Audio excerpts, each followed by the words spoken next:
Who doesn't love movies? If you don't love movies like we love movies, you're wrong. The sports ball people have their fantasy leagues, but what about us film nerds? The Fantasy Movie League was born. And each week, you choose 8 movies for our personal cineplexes and compete in leagues for the highest grossing box office total. Of course, each cineplex has to build their lineup within a budget, with each movie costing a certain amount. So, let the FML Chatter begin! Hello everyone, welcome back to the Fantasy Movie League Chatter here on the Completing the Shelf channel. I am your faithful host, Alex. He is Chris. We are back for yet another week of chatter regarding the Fantasy Movie League. Looking back on week 4 and looking ahead on week 5. Not a very pretty week for most of us, but we soldiered through and figured out a way to find success here in week 4. Chris, how are you today? Well, licking my wounds a little bit from this weekend. Okay. But I'm excited. We have some more people joining the fun on FantasyMovieLeague.com. Yes. Not one, but 2 new members in our fan league. Thank you to Chris's wife, D Money. Welcome aboard. Happy to have you aboard. And yes, indeed. Mom of the year so far for our players. But that's not here nor there. The other person that joined our group was actually Star Tours Flight 1401. And if you know what that means, it probably means you've been to Disney's Hollywood Studios once or twice. Love that name. It's actually one of my own coworkers, so happy to have him on board as well. Shout out to Ray if you are listening, sir. Beyond that, we will certainly take a look back at the weekend that was, the weekend beginning June 23rd, 2017, and discuss what worked in your Fantasy Movie League sentiment and what you can expect for the weekend of June the 30th.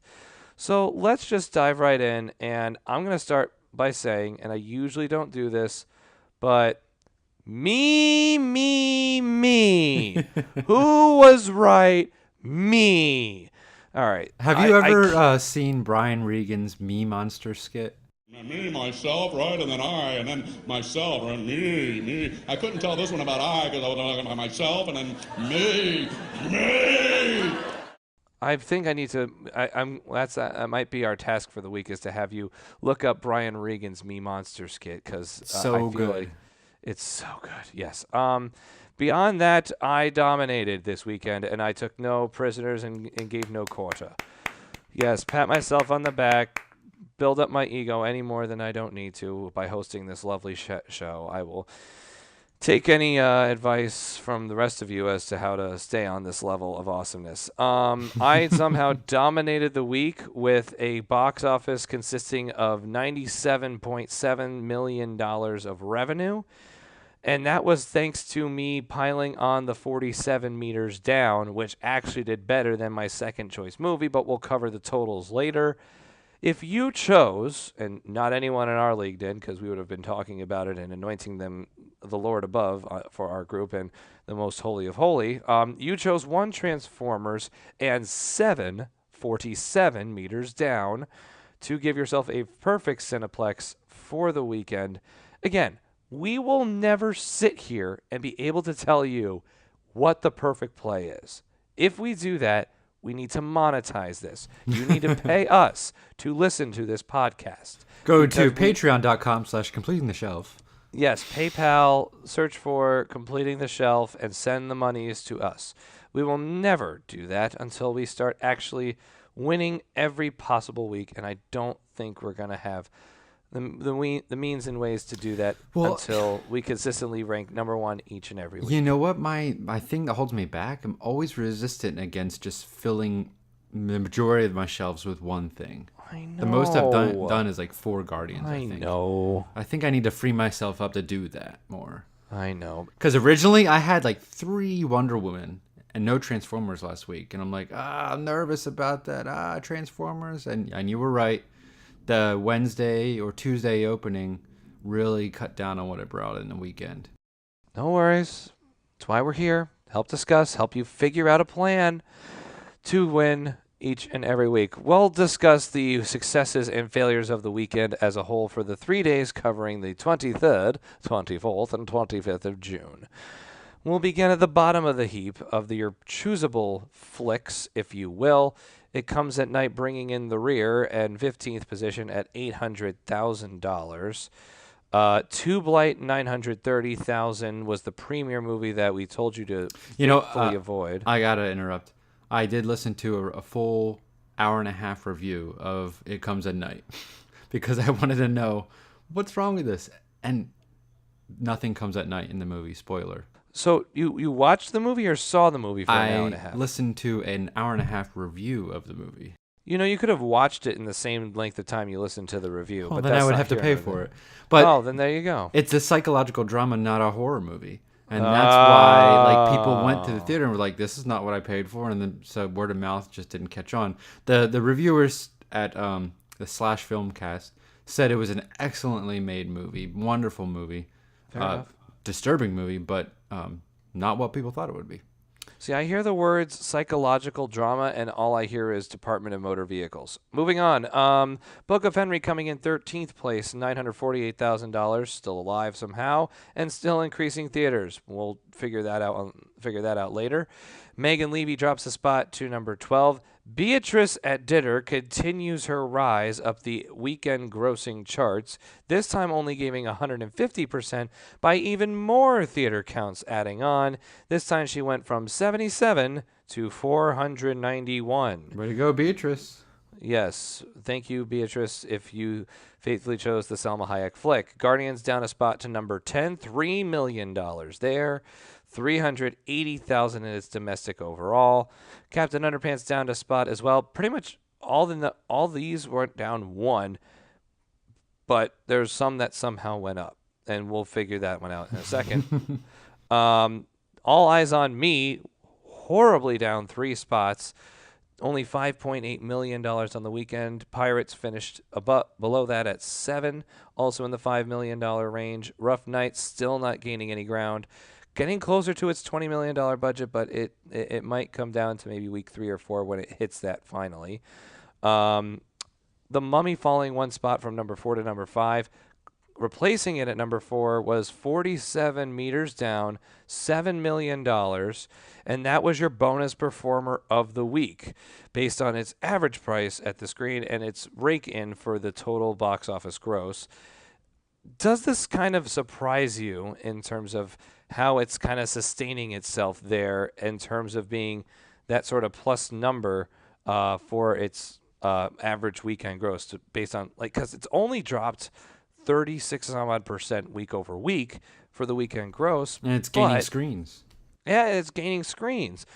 So, I said it last week. I feel like the Mandy Moore sort of name drop on this one is helping it, but I don't know how long it could continue as we get closer and closer to the 4th and other movies that are coming out. I think we have to kind of meter this one moving forward at like $5.5 million, no more or less, as its ceiling for a potential weekend gross, and kind of estimate that from there as to how you want to play that moving forward. And the problem is, I think it's that once it hits that sort of bonus week, most of the time it normally goes up in the cost per screen each time. Yep. And that's an unfortunate thing that happens with movies in this game, is that the game creators will kind of punish a movie for doing well the following week. But that's why they make it a challenge, I guess. Moving on. Cars 3 drops 2 spots from number 1 to number 3, $24 million flat, losing more than half of its previous weekend gross while not losing any theaters. Wonder Woman holds on to number 2, dropping almost 40% of its previous weekend number down to just under $25 million. And that kind of helped out if you did not choose Transformers as your one and only. Transformers on the weekend did $44.6 million in weekend gross. During its opening week, it has so far domestically done, I believe the number is somewhere around $68 million, and that's just through Monday, or just through Sunday, I should say. And we are recording on Monday. We here don't at know home. what it is today. Yes. So that's here domestically. International release. This is amazing. And bravo to the international crowd for helping out our good friends at Paramount Pictures with this one. Foreign weekend gross overall, the foreign gross overall, I should say, just under $200 million. God bless you. God bless you. Paramount Pictures thanks you. Mark Wahlberg thanks you. Stanley Michael Bay Tucci thanks you. Everybody thanks you. Even Bumblebee thanks you. I don't though, because I don't want more of these. I want better Transformer movies. I want more Transformers. No, I'm not advocating for more Transformers. I'm just saying for the sake of the payday, they thank you. Just from the international rake alone, it's now just $17 million short of its overall budget. So it's going to get there thanks to the international crowd. We knew it wasn't going to really hit well domestically, but what else can we hope for? So that was really the weekend in a nutshell. What are your kind of lasting thoughts on the weekend that was looking forward? I'm really glad Wonder Woman is sticking in there in the second spot. It's staying steady there. I'm very surprised that it is doing that through this sort of through this time frame, and it's doing well for players who are taking it in the game. It's obviously doing well for the box office and and the Warner Brothers company as a whole, but I feel like putting the meter and the ceiling moving forward at 20 or even like 18 million feels like a disservice, because people are just going to continue to see this. And there's this sort of idea that everyone is starting to get sick with the bro bashing. And here's what I mean by bro bashing. It's a term that Chris Hardwick, I hope, has coined himself, because he's a genius for thinking of it in this way. But watching two male superheroes bash the crap out of each other, knock down buildings, Man of and Steel, just Batman v Superman, pile and just go head first that way in through these movies. And I'm not mad that these movies are doing that. I'm not upset about it. But I feel like it's a tired play with the movie-going population as a whole. And that's why Wonder Woman is succeeding. It's because it is showing strong women everywhere. It is a beautifully, visually great pick. And, again, it's the strength of women, I think, that is just kind of riding on its back that is giving it such great momentum. and it has interesting things to say about humanity as well. And Chris Pine is awesome in it. Oh, yeah, of course, Captain Kirk. You had to get that yeah, Star Trek. He has to get with Wonder Woman, of course, Captain Kirk. Yeah, typical. Have you seen Wonder Woman yet? No. Oh, man, come on. I know, I'm slacking. I'm sorry. There's a lot of things on my plate right now. It's something that I will make sure I try to see before it ends up in a red box somewhere. I swear to you. It's worth seeing on the big screen. Oh, absolutely. Definitely, it was something worth seeing on the big screen. Definitely is. And, you know, it's a fun time. You don't, like, sit through parts of it like, oh, I don't want to see this. Let's get to the next part. It's fun pretty much the whole time. I hope so. So, I think that's why there's a rewatch value, and I think this one is getting people to the theaters multiple times. Looking at, if we're going to compare Wonder Woman to something we have seen so far this year, not in terms of what you might actually have seen in the theaters, but in terms of the trend monies-wise to the gross to date so far, I think the best way to do that is to face it head off with Guardians of the Galaxy Volume 2. Through its first 3 weeks, Guardians of the Galaxy did a total of $313 million in domestic box office through its first 3 weeks. It did not lose a single theater during those first 3 weeks of March. Only until we made it until the Memorial Day weekend did it actually start losing theaters to its own studio's sort of other project in Pirates of the Caribbean. Of course, opening weekend going on $183 million helps any movie look wildly successful.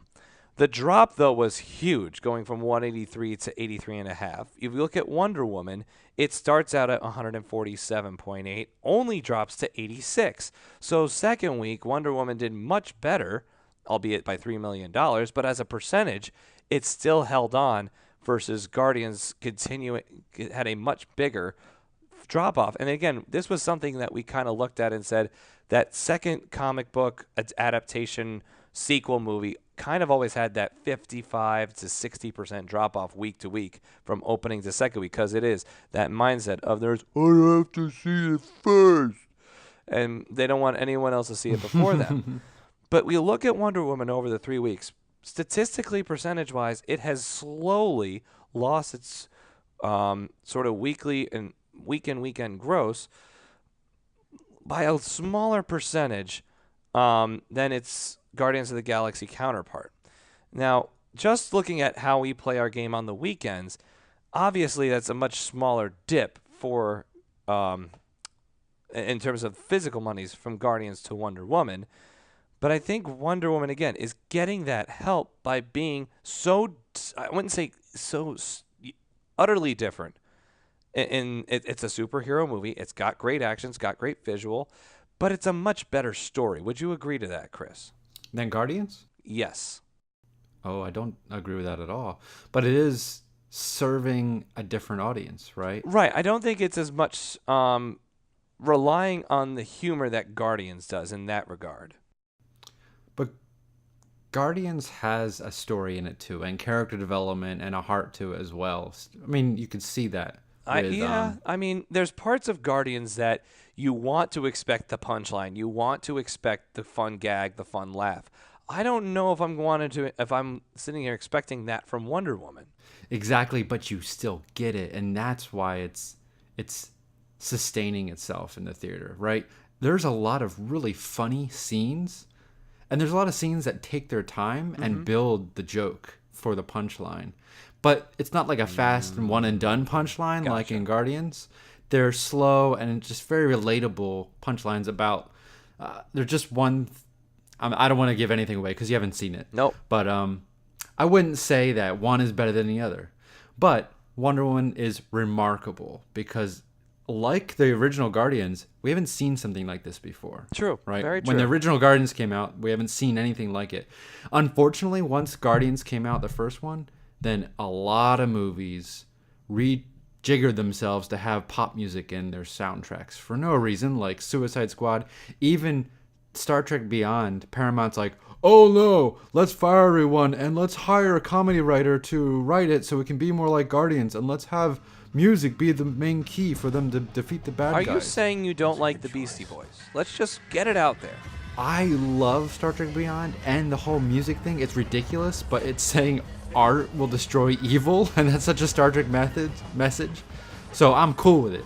Oh, but you didn't answer my question. Are you a fan of the Beastie Boys? Yes or no? Conditional to the context. Moving on. We digress. Someone's a funky monkey in the building. If you understand that reference, then wave your brass monkey. Week in, week out, Wonder Woman has not dropped as hard for the 4 weekends it's been out so far than Guardians in terms of its weekend gross thus far. In its 5th week, again, all things considered, its 5th week was the very same weekend that Wonder Woman came out. Guardians ended up going under $10 million for the first time since it had come out. Okay. The previous Memorial Day weekend had it rake in $27.1 million, showing after the previous weekend that it only lost 21%. I see. With that being said, there's not another super comic book movie coming out this weekend that really has an opportunity to dethrone Wonder Woman of that. And the only threat that could have happened was Transformers. That being said, it did drop a little more than $16 million from one weekend to the next, being that there is no opportunity for a comic book movie here in week 5 to go against it.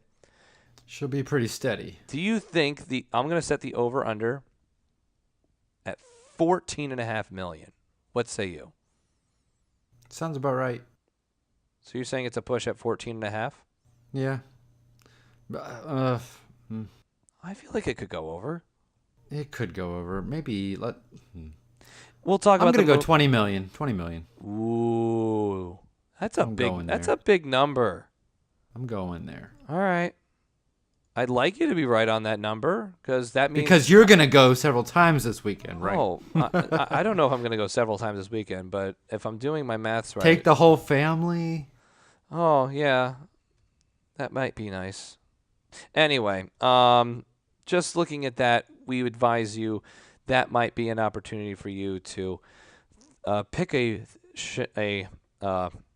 that might be a mass option this week. That could be an interesting strategy we look at moving forward. Yeah, I think this is one of the last weekends you can use this Wonder Woman like we used to use Guardians as a mass like screen filler. Absolutely. So let's go ahead and switch gears really quickly now. A little less review and a little more preview.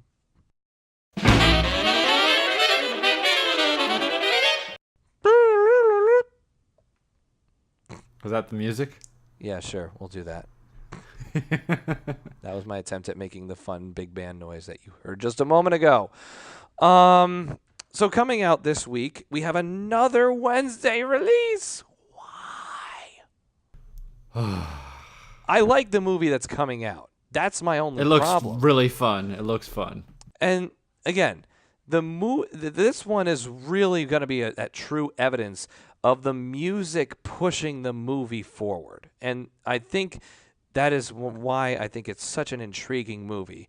Baby Driver is being released this Wednesday on 3,100 screens by Sony and Columbia Pictures. As we mentioned last week, Edgar Wright is at the helm of this movie. His previous credits include Shaun of the Dead, Hot Fuzz, Scott Pilgrim vs. the World, and The World's End. Of course, and I have to say, probably the best parts of Ant-Man have his fingerprints all over it, too. Yes, this is factually correct. Adjusted for inflation, Scott Pilgrim was the best movie of those bunch at the box office, but none of those really cover the same subject matter as this one. You may remember those three movies thanks to Simon Pegg and not Nick Kroll. Oh, gosh.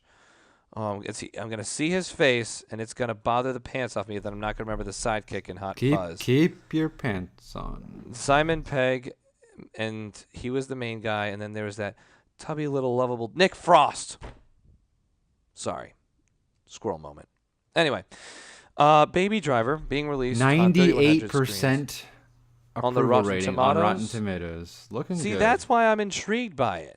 Because it looks like it's going to be such a fun movie. But the title is going to be its downfall, don't I think. know. It's like Baby Driver. What is that? That doesn't mean anything. Let's go ahead and let me ask our viewers to please send hate mail to one Mr. Anthony Lane of New Yorker Magazine, who is the only one that did not give a possible fresh rating of the critics on Rotten Tomatoes. So boo that man. Boo. You know this is going to be good? Because Jamie Foxx is in it. That always helps. I mean, it didn't help Amazing Spider-Man 2, but, you know. Yes, this is factually correct. Ansel Elgort is the Baby Driver. You also have other famous names that include Kevin Spacey, John Hamm, and as the aforementioned, Jamie Foxx. John Bernthal also makes an appearance in the movie itself. So, again, this looks like it's a lot of fun. This looks like it's truly intriguing in the fact that the music helps push this movie forward more and more. I want to see Again, is this another reaction to Guardians? I don't know specifically that it is, because I think the premise for the movie took that idea of the music kind of pushing the movie along and just put it on steroids, gave it an electromagnetic boost, and just it took it over the top, which I'm not upset about. I'm a big fan and somewhat nerdy, if you will. When a movie has a great soundtrack and that's something you want to look forward to, I'm going to run out and see that movie. American Hustle. Great movie, great soundtrack, too. That was one of the reasons why I enjoyed that. The Social Network, way back in the day, the Facebook movie, that was a tremendous Oscar-winning soundtrack by Trent Reznor and Attica Styles, and that was a beautiful film in and of itself, and then the soundtrack just took it to another level for me. But my only problem, for the sake of our game, is that Baby Driver is coming out on a Wednesday and preventing you from taking full advantage of it as a play this weekend in the Fantasy Movie League. Yeah. Maybe FML should make a change if a movie premieres on a weekday. Any weekday. That should be included. Yeah, that would be nice. Here's the other intriguing part about it. Baby Driver is only $110 a screen, and I don't understand why that is. It's confusing. It doesn't make any sense. Because and based on what else is coming out this weekend, I think there should be a little bit more balance in the pricing of the films that are available. Okay, so my movie eyes are usually more on the animated films and superhero movies, things like that, right? Correct. Live action is not exactly in the spotlight. It is somewhat blasé at the moment. And not just that, like Fast and Furious, that gets out there. Yeah. Right. But this movie, I didn't see anything about it. The first time I heard about it was in a movie podcast. Someone brought it up, and I'm like, oh, what is this, Baby Driver? Why are you listening to someone else's podcast? Because I like to nerd out on movie things. Poddultery. Absolute poddultery, sir. I'm sorry. Thank you. That's I'm all sorry. I need. Now we have evidence that Chris has said, I am sorry on the podcast. Ladies and gentlemen, you're welcome. This is just like a venting confessional session, really what this is week in, week out. Sometimes. This is our therapy session. Who knows? Hopefully it's yours too. We'll allow you to have your therapy through us. So It's Baby Driver. If you haven't seen the Yes. trailer, go watch the trailer. Get it up on YouTube, because Baby's the name of a character and he's a driver. Yes. But if you don't know that's that, all you need to know. If you don't know that, you're like, what is Baby Driver? Is he just like a nanny? Is it an Uber for babies, infant Uber or something? I don't know what's happening. Are we trying to transport them to their babysitters or their parents, or are we bringing them or driving them around town because their parents have more money than we know, and this is the only way to keep the kid quiet? This is the baby version of the Fast and the Furious. Baby Driver. So yeah, Baby Driver. Little Tykes coming to movies this July. Who knows? For the weekend purposes of playing the game, though, over under.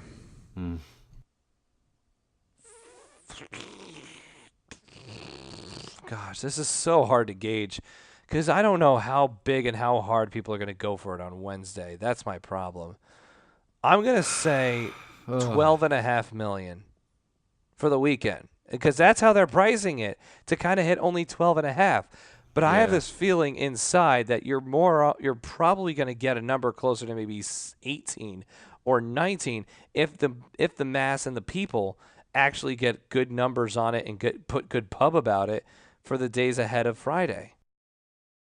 I don't know if we're going to see that effect this weekend, but I think this is going to have legs later in the summer. I agree, and I don't think it's going to have that same look at it as, another Transformers movie. Yeah. This is something brand new. It's somewhat of a fresh franchise in the fact that it's not something you have seen before per se in its form and in its start to finish. So I think that gives it a little bit of hope to do. I'm not saying it's going to sit there and do 45 million. No way. But it's not going to open super strong because Baby Driver, what is that? The title is terrible. Unless you've been reading about it or seeing about it over the last few weeks, you're not going to have a very good idea of what it is. And I think that's its biggest enemy, considering what the other two big studio movies that are coming out are being released. Another comedy too. Or two comedies, really. Yeah, with that being said, let's go ahead and just also look at the other new film you have available to choose for you, and that is Sofia Coppola's new flick, The Beguiled. Ooh. It is a story about ladies in the Civil War in New Orleans that really have to deal with what happens when not only all the help leaves, but all the men leave in the midst of the Civil War and how they have to survive on their own. It was released actually a little while ago, but it's just starting to now gain more and more screens as it now opens in cities everywhere, further and further into the year. It actually did last week in 4 theaters, $229,000 in weekend gross in its first weekend. Not bad. Good enough for 22nd. Not good enough. There we go. It beat My Cousin Rachel. The first time I saw the trailer, I thought immediately, another Cousin Rachel. But when you look at the cast, I think it's not going to be another My Cousin Rachel. Right. Again, it came out the same weekend as another big Select City film, The Big Sick. That also is expanding more this following weekend as well.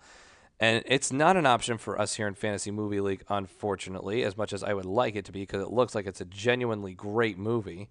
But whatever. Beguile is going to be available for $32 a screen. Baby Driver is going to be available for $110, just for the sake of comparison. Your other choices that have been available previous weeks include Beatrice at Dinner, $12. Guardians of the Galaxy Volume Deuce, $15. All Eyes on Me, $19, same as the Captain Underpants film. Rough Night at $23, Mummy at $26, as is Pirates of the Caribbean. 47 Meters Down, $36. Cars 3, $102. Wonder Woman, $131. Transformers, $175. And that brings us to our next movie available at $198 a screen, debuting this week on Friday in 3,000 plus theaters, The House, starring Amy Poehler and William Ferrell. Thoughts? Yeah, it's Will Ferrell. Honestly, Yeah. I don't. I love Amy Poehler. She is funny. I agree. I like Will Ferrell. I of agree. the time. But I feel like in a lot of the trailer, there is a lot that is just reaching and stretching and overextending to make this look funnier than it actually is. People come in and out of their time, and I think Will Ferrell's time is over. I think it's like the crest of the wave is like. Yeah, you don't want to say that because he's been so good for so long, for so many years. But I don't want it to be true. Oh, I agree. It's the saddest thing to see. It's like watching like your favorite athlete just slowly starting to dwindle into non-relevance and non-existence, but you still love them and you still buy the ticket to go out to watch them week in and week out. Well, you know what? And it's like they're still good, but they do the same thing every week. Right, and so the other team catches on, and you're like, You can only ask for the meatloaf from your mother so many times. So The House is coming out. The story is that Poehler and Ferrell are parents and trying to raise money for their daughter who's going to a super awesome collegiate institution, but they don't have enough money to pay for her tuition, so they decide to operate a illegal gambling operation within their home. Hence the movie The House. Because if you can't beat the house, be the house. So I think there is an opportunity for this to do well. That sounds kind of dumb. Ladies and gentlemen, welcome to Will Ferrell Movies. It sounds kind of dumb. Ice dancing with Napoleon Dynamite. That was awesome. It was funny, and we get a Jay-Z and Kanye song thanks to that. I just think I'll ask you this. Name for me the last great Will Ferrell movie where he was the protagonist. I mean, the last time we saw him as the protagonist was Christmas of 2015 with Daddy's Home alongside Mark Wahlberg. Okay, that was pretty good. It was pretty good. There's a second one coming out. There's Step Brothers. There's another one coming out of that. Anchorman. But again, we're going back over a decade for a lot of these. The Anchorman's reboot already happened in 2013. Again, almost a decade after that one. Jeez. And again, I think his last time where he really made an impact as one of the top billed characters was in the Lego Movie back in 2014. That was an absolute success when he played President Business. I think that was his name, right? President Business? I think so. But, the thing about the Lego Movie, that wasn't his signature comedy. No, not at all. But he contributed in such a positive way towards Well, that's what I'm saying. Like, okay, his time doing that shtick is over. Mm-hmm. Maybe he needs to evolve into something else. But you don't see him going into the drama genre. Everything he does is like that super slapstick, big laugh sort of hope that he does well in. Talladega Nights, Blades of Glory, Step Brothers, The Other Guys. But perhaps he could do well in voiceover work. like. I mean, he did very well as in his voice roles. Megamind, Lego Movie, those were tremendously great. I mean, In Lego Movie, when he plays the father in the real world, spoiler alert, sorry everyone, he does dramatic acting there. yes, It's not there is like a bit Oscar or of anything, drama but in it. it's serious. There, So maybe he does can get to a get serious those side. chops. He can do it. I just don't know if he is ready to accept that. Yeah. You know what I mean? Yeah. It's just watching that happen. It's tough to watch when you love him and there's so many memorable roles that he has done over the years. But you know what? They're all still there. You can go watch them. Thank but goodness. Yes. what I don't like seeing is someone watering down their body of work. Right. Yeah, I agree. It's like I Quentin don't know if this Tarantino. is- He's like, the best directors stop being awesome after 10. I'm going to make 10 movies and be done.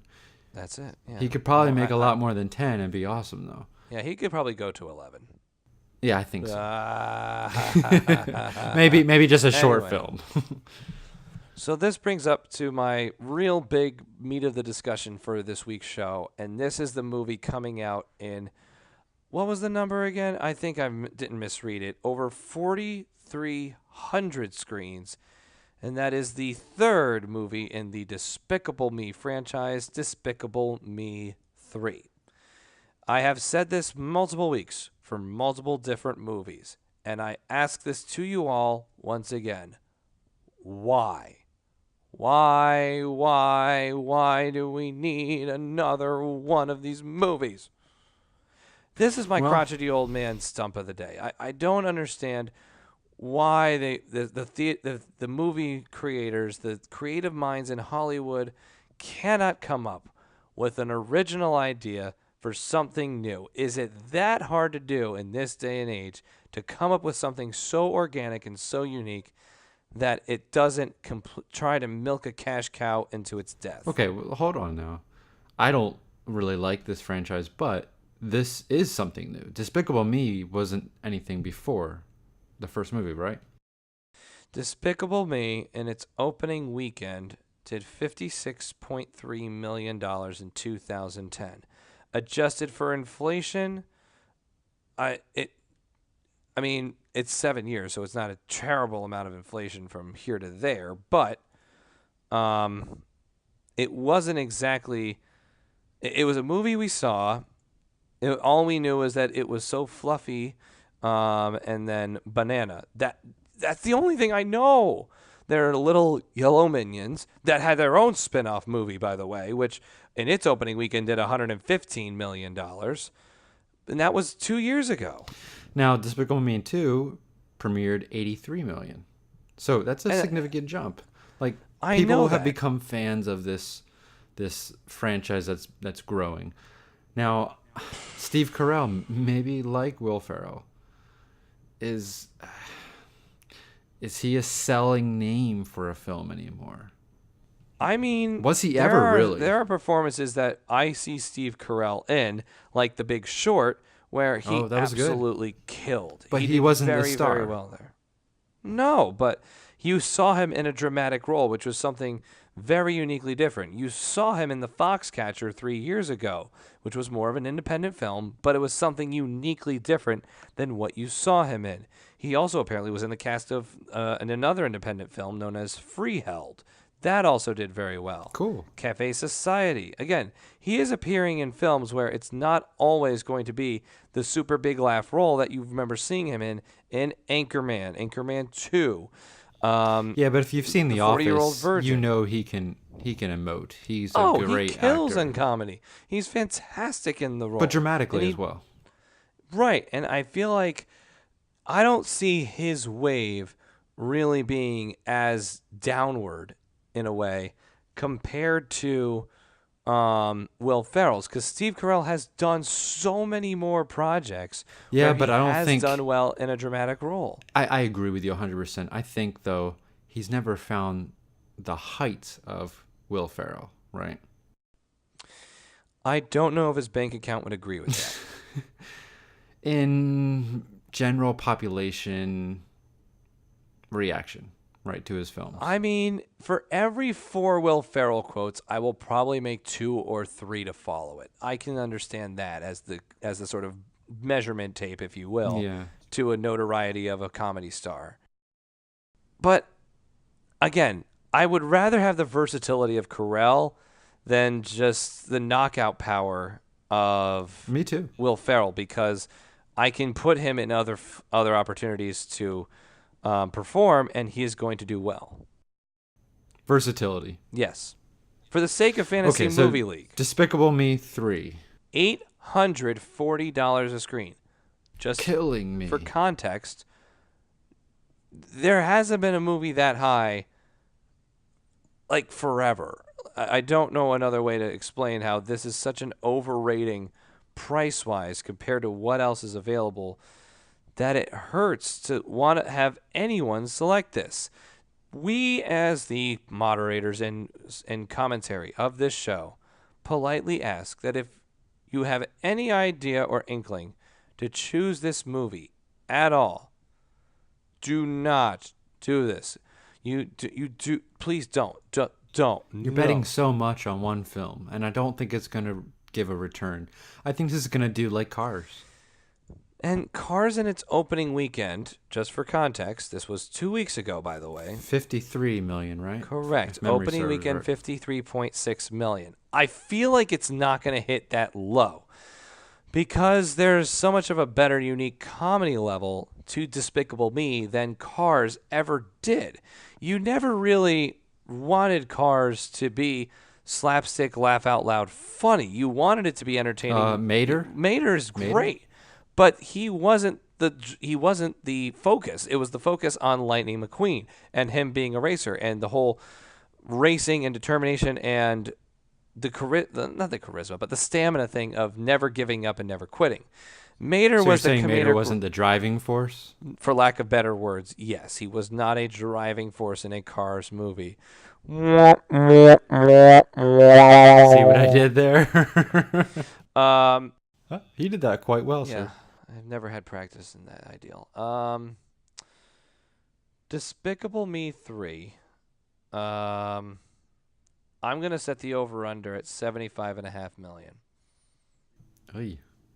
I guess I think it's going to be able to do well, being that there's really no other kids competition available to it right now. If you haven't seen Cars yet, you'll maybe see it later in the summer, and you're going to want to hit another kids movie. And Despicable Me does that for the kids, the tweens, the teens, even the millennials, because they grew up with that from so many years ago.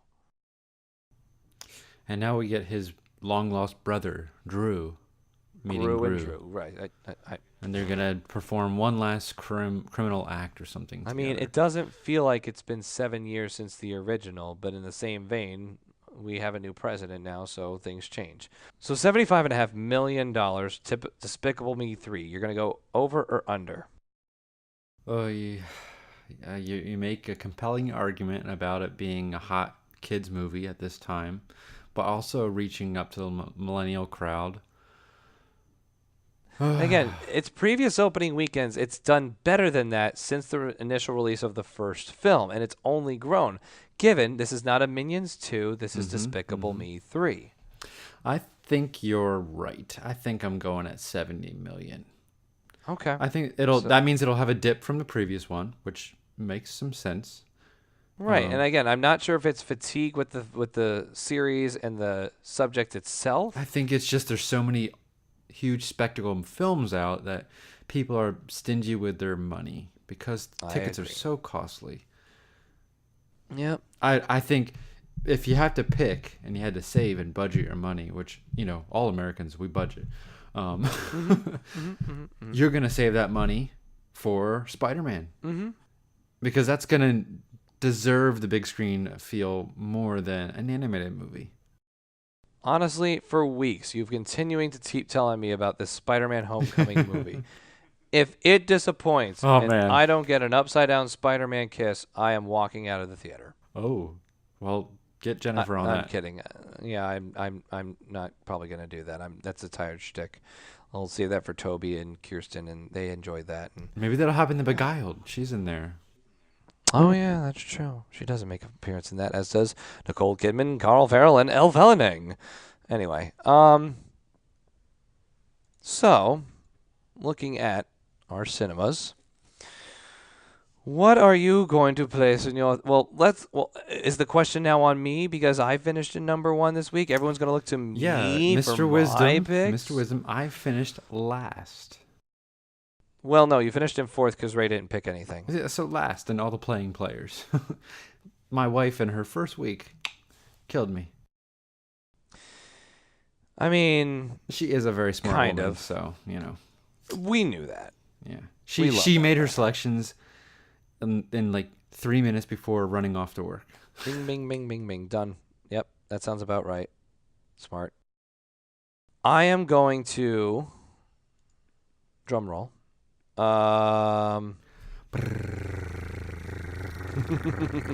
Thank you. You know what? I'm gonna do some mass picks. I am too. I am going to take 5 Wonder Womans and 3 Baby Drivers. Okay. Because, again, I'm milking the Wonder Woman cow. I'm hoping Baby Driver just absolutely slays on the weekend, and it doesn't get hurt too badly by the Wednesday, Thursday, only helping it to fuel more weekend sales based on how well it goes. I hope you're right. Right now, my cinema is 7 Wonder Womans and 147 meters down. But that's right now. I think there's an argument to be made for Baby Driver, although the midweek opening is scary, and I'm gonna still take the play. the title is scary as well. Oh, no doubt about But it. it's gonna be a funny, hilarious movie, and everyone should go see it. I agree. So, looking back on week 4, we left you with a trivia question for you all to answer that hopefully we were able to find out who ranks number 4. Alex's trivia. Alex's crappy trivia. Well, it's not that crappy. No. But yeah, last week I asked you to name me who ranks 4th in the top grossing directors of all time at the box office in the history of cinema. Very good question, and we got no one to answer us on the Twitter sphere or the Facebook, so thank you everyone for entering and participating. The correct answer is, in fact, the director. Quentin Tarantino. No, that is not the correct No. answer. Ridley Scott. No, Ridley Scott actually does not even make it into the top 10 of highest grossing directors Martin in Scorsese. worldwide box office. I didn't look this up, so I'm making my guesses right now. Yeah, Ron Howard is also not a correct guess. Sorry, Jennifer. Alfred Hitchcock. Alfred Hitchcock is not the correct answer. The correct answer, with $5.89 billion with a B, $billion in total worldwide box office, Charlie Chaplin. is the director of the following films: The Legend of Tarzan, Fantastic Beasts and Where to Find Them, Harry Potter and the Order of the Phoenix, Harry Potter and the Half-Blood Prince, Harry Potter and the Deathly Hallows Part 1 and Part 2. Yes, none other than David Yates. Oh, okay. Ranking ahead of Christopher Nolan, Robert Zemeckis, Tim Burton, Christopher Columbus, and Gore Verbinski. And Chris Columbus himself did, in fact, direct 2 of the first 7, or 8 actually, Harry Potter films. Very nice. Very nice. But he has done other really good work in the past, including Rent, I Love You, Beth Cooper, Heartbreak Hotel, Home Alone, Mrs. Doubtfire, Stepmom, and more. Now, David Yates is slated to be the director for the next 4 following Fantastic Beasts and Where to Find Them. All the way to 2024. He is busy. Yeah, and he's only 53, so he's got time to keep that going. Sure. And hopefully J.K. Rowling keeps the vote of confidence towards him, because anything he's done with those Harry Potter films since when he started in 2006 with Order of the Phoenix, I have thoroughly that's my enjoyed the favorite style one. of the cinematography, the direction, the thematicness. Everything was awesome. Yeah. Everything was awesome. Have you seen Fantastic Beasts yet? I loved that I movie. need to see and I that. think it's because Eddie Redmayne is such a tremendously fun actor. I think that helps. Yes, he's dreamy. Yes, I get lost in his eyes. And freckles. So, yeah, that's true. So I need to come up with another trivia question, shouldn't I? That would be nice. That would be a nice way to continue the Alex's crappy trivia segment, week in and week out. Wouldn't that be smart?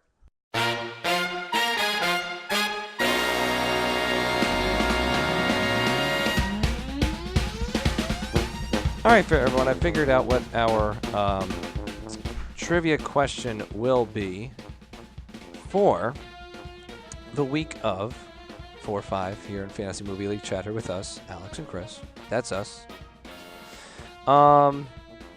Aside from the Despicable Me franchise that Steve Carell has been a part of, give us the 3 highest grossing films in which Steve Carell has been billed in the cast. Interesting. So that is your trivia challenge for the week. The top 3 films, not in the Despicable Me family, that have the highest opening weekend gross for their respective films. I'll give you a hint. One of them is animated. Does one star also Emma Stone And and Ryan Gosling? that's it's a good question. You may have to listen in next week to find out that answer. Ooh, tease. Yes, a very good tease. With that, Chris, any last thoughts in regards to this upcoming weekend and any movies you're excited to see over the next 10 days? My only thoughts are don't choose Despicable Me 3. Yes, do not choose Despicable Me 3 for the sake of the game. If you want to go see it, go get entertained, have fun, enjoy that. Go But see Baby Driver. I want to. I don't think I'll be able to. We'll be with family this weekend, but yes, I'm family is, I think, all on our plate this week for all of us. Hopefully you get a chance to spend time with your family as well, and maybe you should take them to the movies while you're with them. Now, For Chris. No, you had something to say. Whoa. And I hope you will as well, because we need to go to our new segment. What's that? Our weekly recommend. What have you been watching, reading this week, Oh, sir? yeah. What have you That's been right. viewing? I forgot about last week's week What recommendation. joy can I'm you sorry. share with our listeners? I'm sorry. I mean, it's not fiction. That's fine. But it's something that I continue to want. I'm going to reread it, actually, myself. Is a book that was released by my employer, the Walt Disney Company and the Disney Institute. So shameless job. I work for the greatest company in the history of the known universe in the Walt Disney Company. I'm very happy working for them. And you're welcome for everything we ever do for the humanity as a whole. I can't take credit for everything. You're right. That's a terrible way to live, taking other people's work as my own. But there is a book written by the Disney Institute called Be Our Guest, Perfecting the Art of Customer Service. It is available on Amazon, Kindle, and other fine book purveyors around the world. Should you still want to get hard or soft cover paperback style books, you can even get it on Audible or MP3 CD. But it's about exceeding expectations rather than just simply satisfying them. It has always been the cornerstone of how Disney approaches customer service. And it's something I love about my company. It's something that over the last 25 years, thousands of folks from over dozens of countries and 40 different industries around the world have come to these business programs that the Disney Institute puts out and learn how to adapt the Disney approach to their own organizations. And this book kind of gets the best parts of those and puts them into print Awesome. form. That sounds great. Customer service is something super important, and when it's not up to standard, you have trouble being in that business or store or restaurant. Absolutely. And I think there's this statistic of for every 10 people you tell about when something goes wrong in customer service, you're only going to tell 2 when something goes right. Yeah. And that's pretty obvious. When you're wronged pretty badly, you're going to treat it as like it's the greatest thing that's ever been cursed upon you and your family for as long as you can tell people and they sound interested. As a former Publix employee, like they beat customer service into you, and it's not painful. You're all in for it because it's, a great philosophy. I mean, be nice to people, help people. That's awesome. Yes. So my weekly recommends, I have 2. If you enjoyed Wonder Woman in the theaters for the first, second, third, fourth, fifth time, however many times you watched it, it was heavily influenced by a recent run in the comics. In 2013, Brian Azzarello and Cliff Chang's run. There's 6 volumes, and the art's amazing, and the story changes her origin just like they do in this film. So if you enjoy the films, you'll get just that kind of storytelling in those books. Also, Gotcha. I took a recommendation from you and started watching Chef on Netflix. Oh, very nice. Jon Favreau, Sofia Vergara. Yeah. With a baby, I can only watch a movie like in 15-minute increments.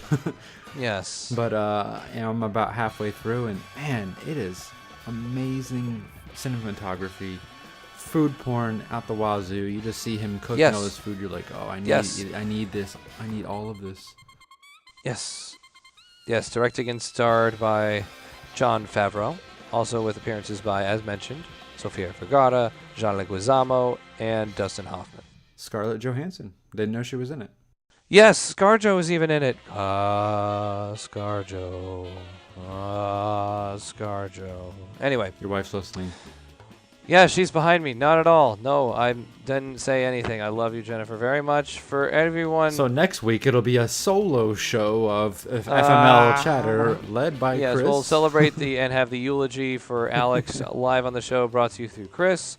And the You Googly will be written by none other than Carrot Top. For Chris, I am Alex. Thank you so much for joining us in Fantasy Movie League Chatter. This may be very well the very last podcast I do, so thank you so much for listening to us. If I'm back next week, it is by the grace of God and Jennifer. Have a great week, everyone, and we'll see you at the movies.